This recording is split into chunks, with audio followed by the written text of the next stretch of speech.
What has happened to American manufacturing? Everybody has a theory. I'm going to give you mine on this episode of the Driving with Rob podcast. A lot of people talk about American manufacturing. What has happened to American manufacturing? I don't know that I have a theory on how to fix it, but I'll tell you my theory on what has happened. And this, of course, is the Driving with Rob podcast. I'm Rob. I'm in the truck today. I am actually driving today. But I thank you for listening. If you're not a subscriber, please subscribe. Click on like, leave me a comment. But anyway, back on with the discussion at hand. In my opinion, the biggest problem with American manufacturing right now, I can say it in one word: accountants. Accountants have ruined American manufacturing. And this may end up being a much longer episode than most of my episodes because I have a lot to say about this. I really feel strongly about this. The reason I say that the problem with American manufacturing is accountants is because what makes capitalism and the free enterprise system work is small business. Small businesses really drive this economy. And in spite of what every politician that has ever run for office in the last 30, 40 years has said that they support small business, they really don't. They support big business. And what big business does is they hire a team of accountants, people with master's degrees in business administration. Because these are the guys, theoretically, supposedly, who know how to make money. How to take a little bit of money and turn it into a lot of money. And you think that's good, right? That's good for business, right? It's good for making money. It's not good for business. And it's devastating to manufacturing. And you can blame the Chinese, you can blame foreign imports, you can blame anything you want to blame. But the bottom line is, the root cause of it all is the fact that you have accountants running your business for you. And I have no problem with accountants. And I have no problem with people with business degrees.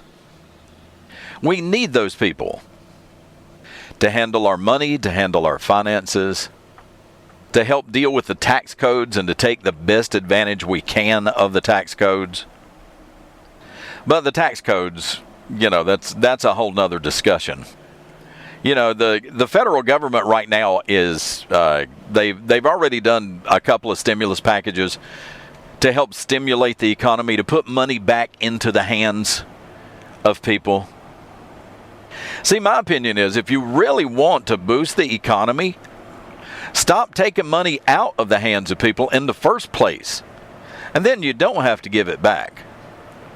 If you really wanted this economy to flourish and to take off, give everybody a tax holiday. For a whole year, you pay no taxes. Well, they can't do that, and they're never going to do that. But that would stimulate the economy.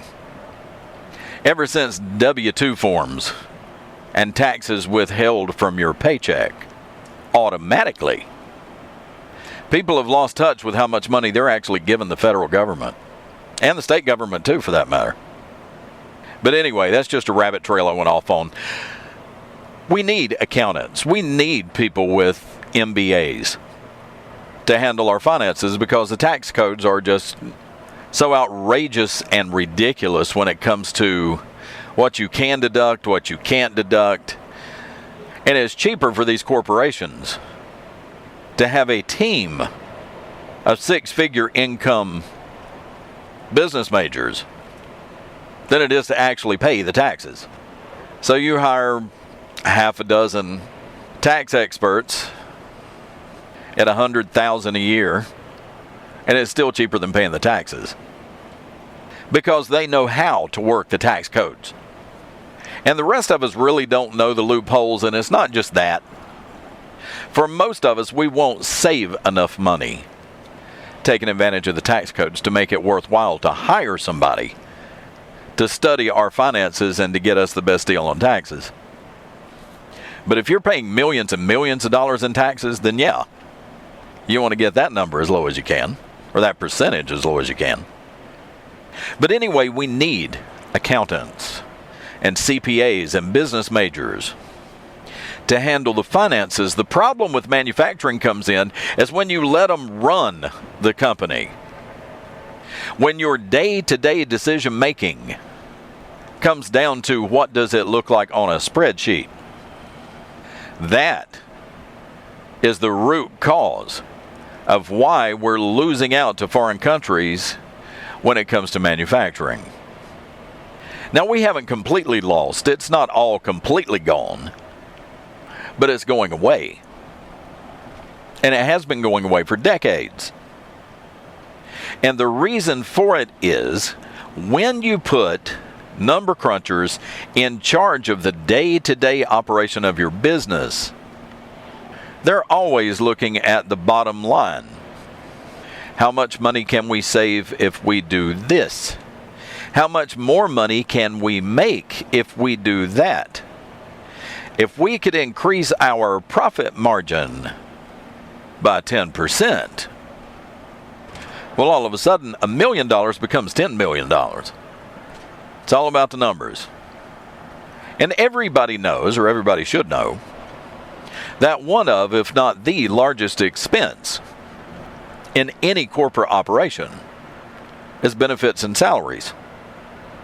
So the first thing an accountant wants to do is cut benefits and salaries. And the way they roll it out to the employees is because of foreign competition, increased cost in materials, increased operating cost, increases in fire insurance, whatever excuse they use, they end up with what they call belt tightening. Well, in general, it's your belt they're tightening. Their belt didn't really get that tight because they were able to cut your salary and to cut your benefits, completely do away with the pension plan, replace it with a 401k, just to help them get through this crisis. So they cut salaries and benefits first. They may even cut employees, reduce the total workforce, and I'll get to that in a minute. But what's another way to save money? You can start manufacturing in China, Taiwan, Singapore, because labor rates in those countries is much, much lower than it is in America. So there, if we can move part of our manufacturing overseas, we will immediately start saving money. We will immediately increase our profit margin. Well, let's start using lower cost, less expensive materials that we buy from overseas. And I have no cost comparisons to give you, but as you can imagine, a metric ton of steel from China is going to cost less money than that same amount of steel made in America. Oh, it's lower quality. And the quality of the product that you produce with it is going to suffer because you used cheaper raw materials. But it saves you money. And your finance person who doesn't even know how to use a screwdriver, let alone know anything about mechanics or steel tensile strength or the Rockwell hardness scale. He thinks steel is steel. So yeah, if we can get steel cheaper out of China, then we need to start buying Chinese steel.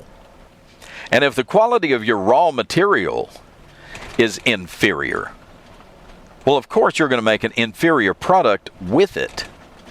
But on a spreadsheet, we saved X number of dollars by going with this inferior raw material. See, they don't see it as inferior. They see it as less expensive. And that's one way, that putting accountants in charge of your business hurts your business. Well, let's get back to workforce reductions. Because as every good accountant knows, the biggest expense, or one of the biggest, is salaries and benefits. So you can immediately start saving money if you cut the workforce. If you reduce the number of people you're paying, then you reduce the amount of money that's going out. And that saves you money, and that looks good on a spreadsheet. But because these accountants really don't know how the product is made, or what is involved in producing this product, it never occurs to them that if you have 10% fewer people, you're going to produce 10% less product. You are really going to have to lean on the people that are left to get that same amount of product out the door once you cut 10% of the workforce. Never occurs to them. Because on a spreadsheet, they save money. Well, because we cut the workforce, now we're going to have to work a lot of overtime. Well, according to the spreadsheet, it's cheaper to pay people overtime than it is to hire more people. So yeah, let's just keep working overtime. Well, exhausted people make mistakes. Mentally tired people don't make good decisions. And you've got people working 12 hours a day, 6 days a week, with no downtime, no time to unwind, no time to relax. Then the quality of the work itself suffers. So that's another way that the accountants hurt your business. I'm not down on accountants and people with business degrees. We need those people. They just need to not be in charge. Yeah, everybody wants to keep costs down. Everybody wants to make as much money as they can. And I've got no problem with that. That's the American dream, is to make as much money as you can, to provide a better life for your children than your parents were able to provide for you. That's what it's all about. That's what everybody's shooting for, is to have a better life. And it was a generational thing, and it's been going on for years and years and years. I get that. But what is happening now is it's just about making money. It's no longer about making a quality product. It's no longer about your reputation as a supplier, as a manufacturing company. Quality has kind of gone out the window in favor of profits.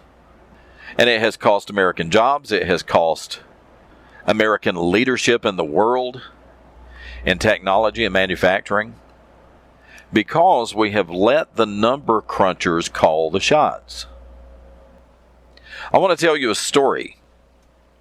And this actually happened. This was a company that I used to work for. And this was a small business. And we talked about small business. And I want to say this about small business before I go any farther. Most of the manufacturing issues that we're having right now, because it's all about the bottom line and it's all about how much money can you make, what happens is the big guys eat up the little guys who are focused on quality and who are focused on their reputation. But when the big corporate conglomerates eat them up, what they're really trying to do is eliminate the competition. Everybody has their price. You wave enough money in front of somebody and he'll sell out. Well, once you eliminate the competition, now you can do whatever you want, which includes moving your manufacturing to China and Singapore. And then the quality suffers, but your name is still on the product, but you've already sold out. But anyway, back on with my story. And I'll go ahead and tell you the name of the company. The name of the company was Wiedemann. Wiedemann was a machinery manufacturer. Well, when I was working at Wiedemann, I was in my 30s. And there was an old man working there who was in his 60s, maybe his late 60s. And he had been with the company since he was 18 years old. So he ended up making 40 years with this company, almost 50 years with this company, before he finally retired. Well, he remembered the old man, Mr. Wiedemann. the guy who founded the company. And he said when he was 18, old man Wiedemann was an old man. And the Wiedemann story is a fine example of the point that I'm trying to make. Old man Wiedemann started the company. Everybody who worked for him was hired by him. He did the interviews. He didn't have somebody from HR doing interviews. He interviewed them. And if he knew you and liked you, there was a good chance that he'd give you a job. And if you did a good job, there was a very real potential for you to move up within the company and to make more and more money, because old man Wiedemann appreciated his people. And my friend was telling me about how old man Wiedemann knew everything about his employees. He knew the names of their spouses. He knew the names of their children.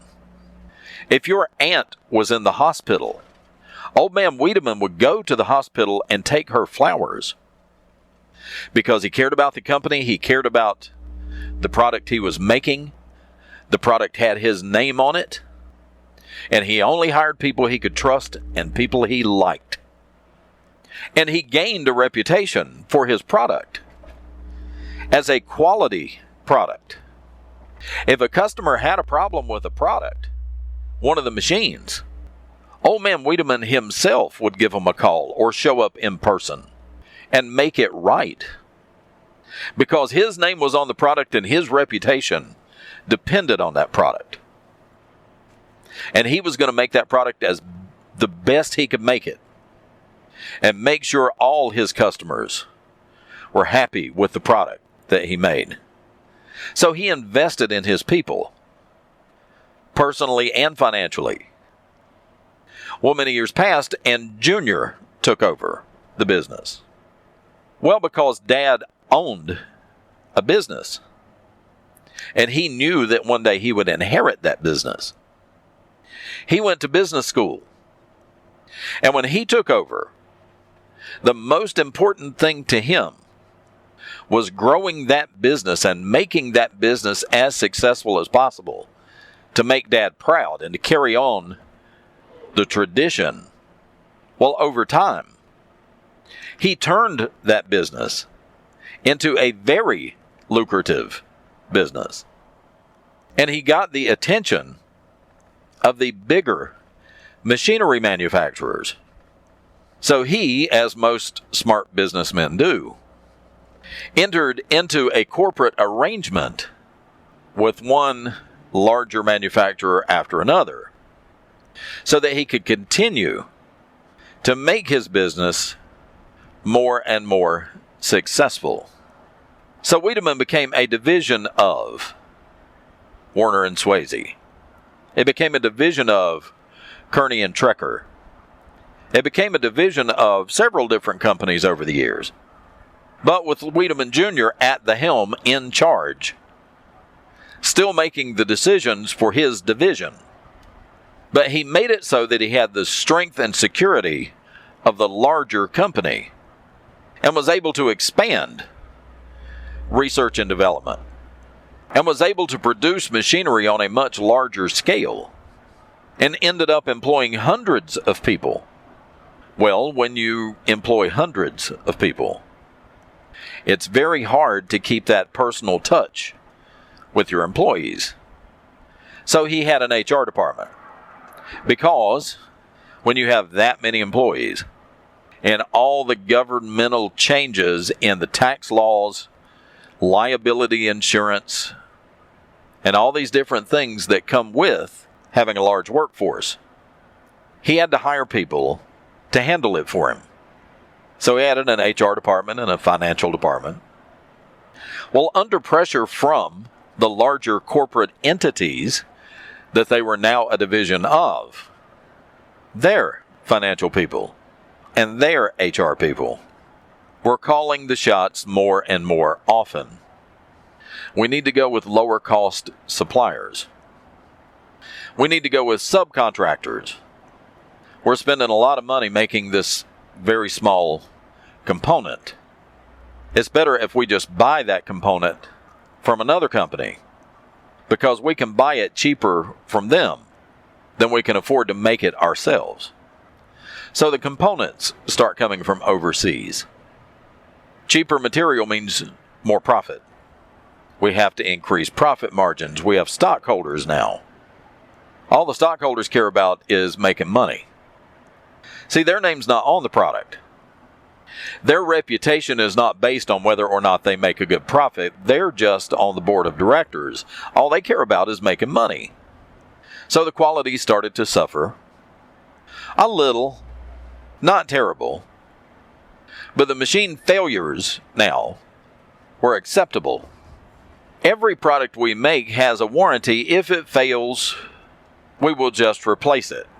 Because in the interest of profit, we are making these things so cheap now that acceptable failure rate still provides more profit margin than the painstaking process of making every machine perfect. We have an acceptable failure rate in the interest of making more money. Well, Junior finally retires. And then the grandson, Wiedemann III, takes over. Well, Trey has grown up with a silver spoon. He was born into a family of successful business people. He's never had to work a day in his life. He went to college, spent most of his college career partying, got a degree in underwater basket weaving, and now he's in charge. Well, he has no emotional connection to the business or the product they make. As far as he's concerned, those machines have Grandpa's name on them, not mine. And Trey is still on the board of directors, but it's pretty much a title only. He takes no active interest or active part in the day-to-day goings-on of the business. The number crunchers tell him what they're going to do and why. Well, he doesn't even care why, as long as he keeps making money. Well, ultimately, Trey sells out all his interest to a Japanese company and moves to the Bahamas, where he can go back to partying every day just like he did in college. And now the people in charge of the company really have no vested interest in the success of the company, as long as it makes money. We don't care if we're making a quality product. We don't care that we're third or fourth in quality in our particular business, because it's not my name on the product. It's not my reputation that's going to suffer. I can leave the company right now with a golden parachute and go to work for an even bigger company where I personally make even more money, because it's all about making money. It's not about making quality product anymore. I don't care that the machine is now manufactured in a foreign country. I have a big house, nice cars, and a vacation home at the beach. And Trey still invites me down to his place at the Bahamas from time to time. This example is what's happened to American manufacturing. The founding fathers of these big companies, for decades, cared about the product they made. They cared about the quality because it had their name on it. But when they let the number crunchers call the shots, when it came down to just making money, they're perfectly fine with making a substandard product in China. And that's why American manufacturing has gone to pot. And I blame the accountants. And that's going to do it for this episode of the podcast. I appreciate you listening. Thanks for downloading. If you like the podcast, tell your friends about it. Share it on Facebook. Share it on Twitter. And I'll talk to you next time. Bye now.